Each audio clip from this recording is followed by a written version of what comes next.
안녕하세요. 정상적인 또라이 IMC 신종입니다. 이 사진이 얼마 전에 나온 윈도우에서 만든 그 새로운 배경화면 사진입니다. 되게 비싸 보이죠? 뻥이고요.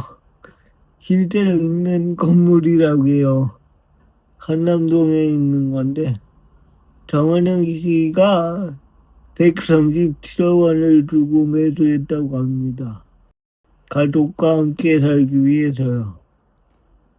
이곳은 과거에 김태희 씨가 결혼하기 전에 살았었다고도 알려졌다고 합니다. 그런데 이 동네 한남동 자체가 부촌이고 또 이 아이브의 장원영 씨가 2004년생 21살밖에 안 됐는데 사실 이 나이면 대한민국에서 대학교 다닐 나이 아니니까 엄마 아빠한테 용돈 다 쓰면서.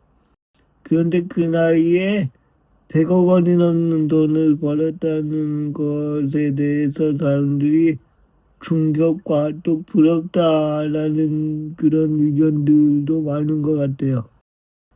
근데 이 아이브라는 그룹 자체가 데뷔하고 나서 지금까지 쭉 승승장구 꽃길만 걷고 있죠. 특히 이 장원영 씨 자체는 그 중에서도 최고. 그러니까 셀럽 오브라 셀럽. 예전에 왜 그런 거 있었잖아요. 장원영 스케줄 해갖고 외국에 갔다가 한국에 왔다가 외국에 갔다가 왔다 갔다 하는 스케줄이 보도돼서 난리였는데 그리고 올해만 해도 장원영 씨가 광고를 정말 많이 했다고 해요. 근데 이 장원영 씨가 왜 이렇게 인기가 있을까를 보면은 이 친구가 아이돌이 이번이 처음이 아니에요. 과거에 아이즈원이라는 그룹으로 활동을 했는데 이 아이즈원은 엠넷 오디션 프로그램에서 데뷔한 그룹이었는데요. 여기 이제 밴덤이 위즈원이라고 있는데 이 위즈원 자체가 대한민국 여자 걸그룹 밴덤 중에 제일 크다라는 평가를 그때 당시에 받았었다고 해요. 그리고 또 이 아이즈원이 왜 인기가 있었냐면 이 친구들이 브이라이브에서 보여준 케미가 또 대박이었거든요. 자기들끼리 노는 게 진짜 방송이라는 거를 생각하지 않고 진짜 친자매들처럼 노는 것 때문에 인기가 있었고 또 한편으로는 방송에서 잘리는 경우가 있었고 그래서 인기가 있었는데 이렇게 인기가 있다 보니까 이 장원영 씨가 안티팬도 굉장히 많았거든요. 예를 들어 이 친구가 바지를 입으면 왜 바지 입었냐는 사람도 있고 그래서 치마 입으면 또 치마 입었다고 뭐라고 하고 딸기를 어떻게 먹느냐 이것도 또 문제가 됐었고 이런 안티팬들이 정말 많았는데 이 안티팬들 중에 제일 큰 안티가 사이버레카 달력 수용소가 아니었나 싶은데요. 그래서 이 장원영 씨가 변호사를 고용해서 구글 본사에서 이 달력 수용소의 신원을 확보합니다. 그리고 달력 수용소를 고소해서 얼마 전에 2심까지 달력 수용소가 실형을 받았어요. 그러니까 아이돌들을 이제 증거도 없는 루머를 통해서 익명성에 가둬서 아이돌을 공격하는 이런 행태에 경종을 울린 사례가 아니었나 저는 그렇게 보고 있습니다. 장원영 씨가 아마 이때를 기다려갖고 이때다 해갖고 빌라를 매입한 건 아니겠지만 이 시점이 되게 좀 특이한 게 뭐냐면 최근에 이런 일이 있었죠. 아이돌 노조가 설립을 준비하고 있다. 설립 준비는 이미 마쳤고 인가 신청을 하고 있는 단계라고 해요. 그래서 인가가 되면은 설립이 되는데 사실 과거부터 따지고 보면 아이돌로에 대한 그 니즈는 굉장히 오래전부터 있었다고 생각해요. 그런데 이게 언제부터 급물살을 탔냐? 제가 보기에 뉴진스의 한희양이 작년에 국회 환경노동위원회에 국정감사에 출석한 이후였다. 저는 그렇게 보고 있는데요.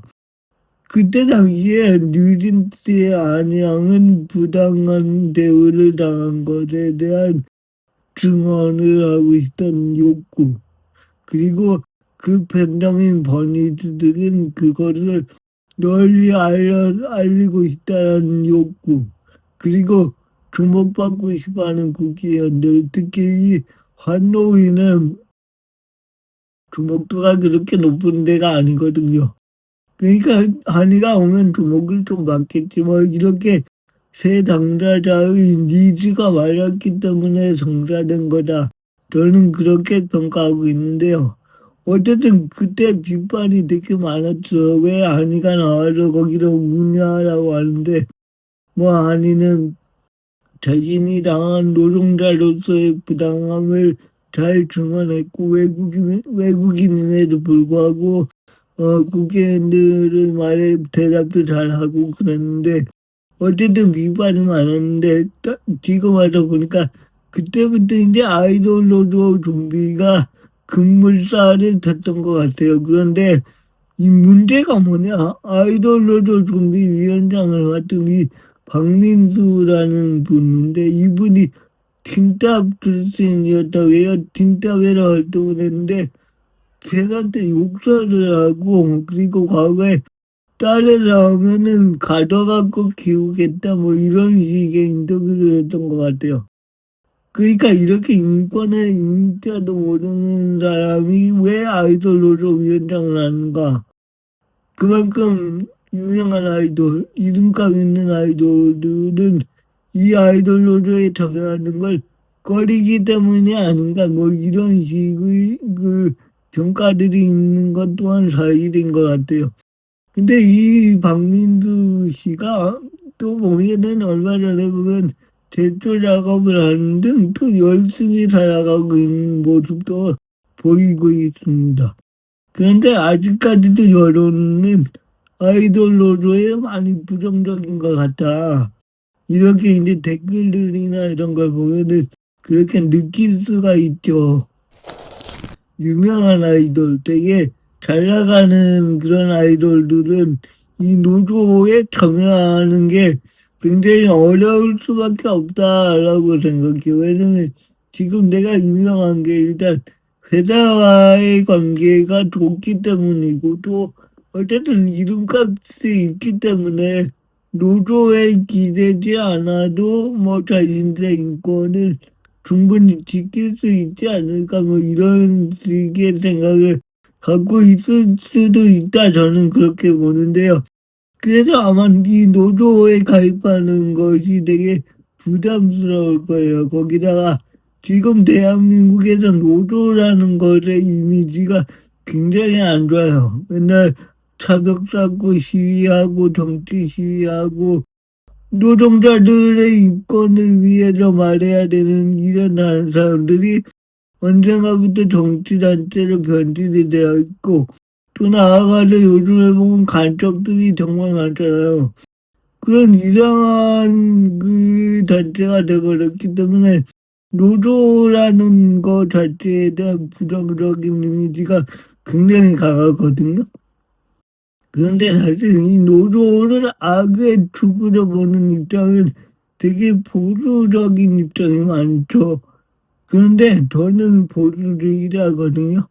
그런데 저는 노조의 필요성을 인정하고 노조가 있어야 한다고 생각하는 사람 중에 한 명입니다. 왜냐면 이 보수의 뿌리는 자유주의거든요. 자유주의에는 경제적 자유뿐만 아니고 모든 자유를 포괄하고 있어요. 그런데 그 자유에 뭐냐?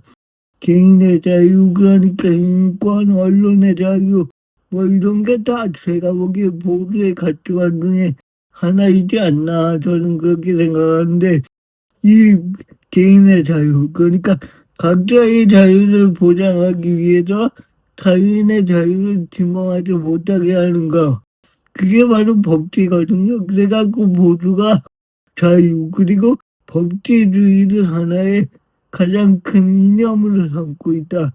저는 그렇게 생각해요.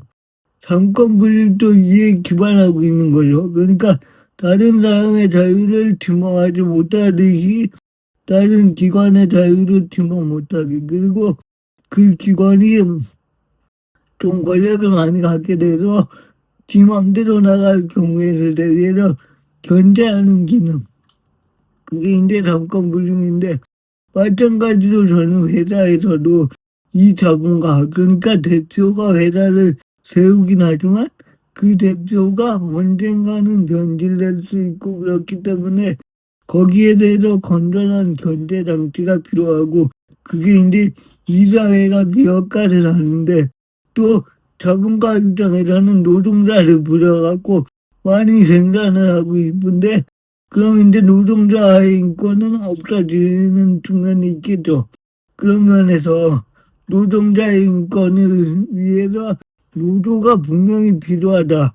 저는 그렇게 보고 있고 이게 바로 에드먼드 버크 현대 보수의 아버지라는 이분이 이야기한 중간단체라는 개념에 노조도 포함된다.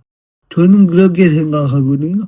그런데 지금 한국에서는 이 노조의 이미지가 아까 이야기했듯 너무 안 좋아.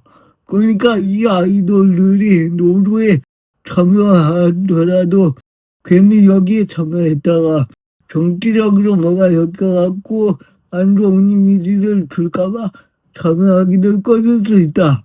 저는 그렇게 봅니다. 우리가 또 생각해 봐야 될 게 있죠. 바로 아이돌은 과연 노동자인가라는 건데요. 많은 분들이 아이돌은 뭐 돈도 잘 벌고 뭐 일정한 형태의 직업이 아니기 때문에 노동자가 아니다. 뭐 이런 식으로 생각하시는 것 같아요. 그런데 아이돌은 기획사하고 전속 계약을 맺고 일정한 시간 동안 노동을 제공합니다. 그 노동이란 거는 연습이 될 수도 있고 공연도 포함되고 홍보 활동도 거기에 들어가는데요. 그 대가로 아이돌들은 보수를 받거나 향후의 수익을 분배받는 계약 구조를 갖고 있습니다. 즉 아이돌은 노동력을 제공하고 회사로부터 임금을 받는 관계이므로 노동법적인 기준으로 근로자의 정의에 부합하긴 합니다. 그리고 대한민국 헌법 제33조와 노동조합 및 노동관계조정법은 근로자는 근로조건의 향상을 위하여 자주적으로 단결권을 가진다고 명시하고 있죠. 또 근로자라면 누구나 노조를 만들거나 가입할 권리가 있다고 합니다. 또 2021년에는 예술인도 고용보험의 적용 대상으로 한다라고 법이 개정되면서 아이돌, 배우, 연예인 등이 점차적으로 노동자의 지위를 인정받기 시작했다. 이것이 현실이다라고 합니다. 자, 우리가 이렇게 원칙적으로 법적으로 아이돌을 노동자로 볼 수 있는 여지를 마련해 놨죠. 그런데 문제는 뭐냐?